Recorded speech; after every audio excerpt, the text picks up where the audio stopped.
네, 그제 대전의 한 초등학교에서 1학년 김하늘 양이 숨졌습니다. 빈소에는 조문객들의 발길도 이어지고 있습니다.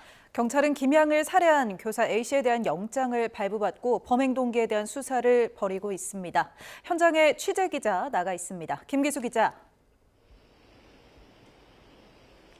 네, 대전 권양대병원 장례식장 앞에 나와 있습니다. 네, 김 기자 있는 곳이 김하늘 양의 빈소가 마련된 곳이죠? 네, 제 뒤로 보이는 곳이 김양의 빈소가 마련된 곳입니다.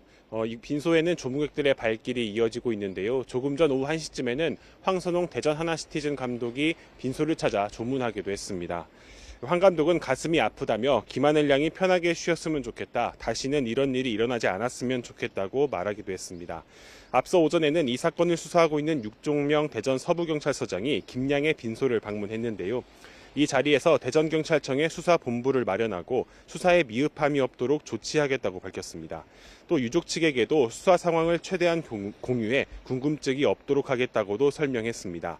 특히 인터넷상의 유족 측에 대한 허위 사실이나 비방글에 대해서도 수사하겠다는 의지를 밝히기도 했습니다.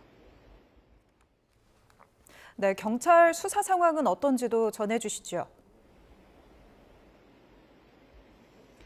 네, 경찰은 살인 혐의를 받고 있는 교사 A씨에 대한 수사를 이어가고 있습니다. 우선 체포영장과 압수수색 영장을 발부받고 교사의 차량과 주거지, 휴대전화, 그다음 병원 진료 기록 등을 확인하고 있습니다.